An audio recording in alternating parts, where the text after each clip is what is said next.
السلام علیکم دوستو، میں ہوں آپ کا میزبان ظفر عباس۔ پروگرام پیغام قرآن کے ساتھ حاضر خدمت ہے۔ پروگرام پیغام قرآن، قرآن کی صورتوں کو اس پروگرام میں شامل کریں گے۔ مختلف آیات شامل ہوں گی اور ان آیات کی تفاسیر ہم دیکھ سکیں گے رسول اللہ صلی اللہ علیہ وآلہ وسلم اور ائمہ علیہ الصلوۃ والسلام کی احادیث کی روشنی میں واضح کریں گے اور دیکھ سکیں گے کہ اللہ تعالیٰ اپنے بندے تک کیا پیغام پہنچانا چاہ رہا ہے ان مختلف آیات کے اندر۔ آیات جو شامل کریں گے یقیناً وہ کوشش کریں گے کہ سورج سے منسلک ہو، جو سورج جس سورے کے حوالے سے بات چل رہی ہو اس سے ہی منسلک وہ آیات ہوں۔ آج پروگرام میں جو سورت زینت بن رہی ہے وہ ہے سورہ محمد، جو کہ قرآن کی 47ویں سورت ہے اور یہ سورہ مدینہ میں نازل ہوئی۔ اس سورہ کی آیت نمبر 13 جو ہجرت کے دوران سفر میں نازل ہوئی اور یہ سورہ حدید کے بعد نازل ہوئی تھی۔ آئیے اب بڑھتے ہیں تلاوت کے ثواب کیا ہیں اور سورہ محمد کے فضائل کیا ہیں۔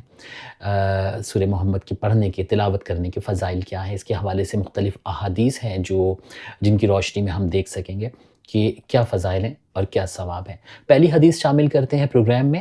ثواب الاعمال میں جناب ابن بابور رحمۃ اللہ علیہ نے جناب ابو بصیر رحمۃ اللہ علیہ سے نقل کیا ہے اور انہوں نے حضرت امام جعفر صادق علیہ الصلوۃ والسلام سے نقل کیا ہے کہ آپ نے فرمایا، آپ علیہ الصلوۃ والسلام نے کیا فرمایا کہ جو بندہ سورہ محمد کی تلاوت کرے گا اس کے دل میں دین کے بارے میں کبھی شک نہیں آئے گا اور وہ کبھی بھی فقر سے دو چار نہیں ہوگا اور نہ کبھی کسی جابر بادشاہ کے خوف میں مبتلا ہوگا، اور وہ موت تک شک اور کفر سے محفوظ رہے گا، اور جب وہ مرے گا تو اللہ تعالیٰ اس کی قبر پر 1000 فرشتوں کو قرار دے گا، اور وہ فرشتے کیا کام کریں گے؟ وہ اس کی قبر پر نماز پڑھیں گے اور اس کا ثواب ان کے نامہ اعمال میں لکھا جائے گا۔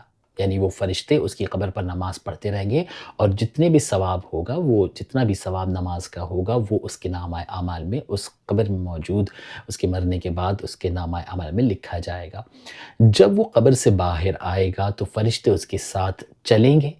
کہاں تک چلیں گے؟ اور اللہ کی بارگاہ میں کھڑے ہونے کے مقام تک اس کے ساتھ ہوں گے، اور وہ قیامت کے دن اللہ اور رسول اللہ صلی اللہ علیہ وآلہ وسلم کی امان میں رہے گا۔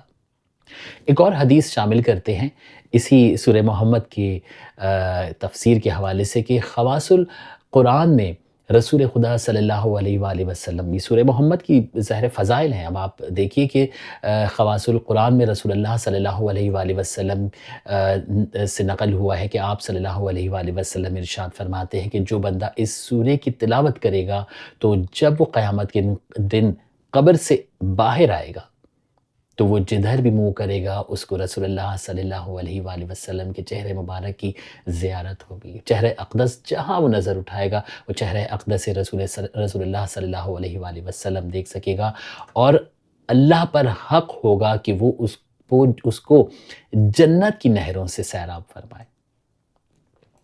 پھر آپ صلی اللہ علیہ وآلہ وسلم مزید ارشاد فرماتے ہیں کہ جو بندہ اس سورہ کو لکھے گا اور تعویذ بنا کر گلے میں ڈالے گا تو وہ نیند اور بیداری میں اس کی برکت سے ہر برائی سے محفوظ رہے گا۔ ایک اور حدیث اسی حوالے سے ایک اور حدیث ہے، وہ یہ ہے کہ خواص القرآن میں ایک اور مطلب رسول اللہ صلی اللہ علیہ وآلہ وسلم کی حدیث نقل کی گئی ہے کہ آپ فرماتے ہیں، آپ صلی اللہ علیہ وآلہ وسلم ارشاد فرماتے ہیں کہ جو بندہ اس سورہ کو لکھے اور تعویذ بنائے تو وہ نیند و بیداری میں ہر محظور سے امن میں رہے گا اور ہر بلا اور بیماری سے حرص و پناہ میں رہے گا۔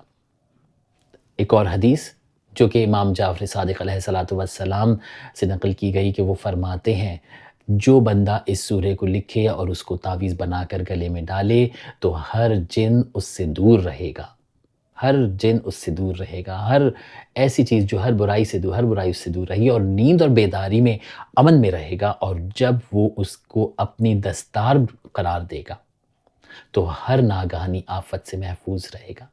تو یہ کچھ فضائل تھے اور کچھ تلاوت کرنے کے ثواب تھے جو احادیث کی روشنی میں آپ تک پہنچائے گئے۔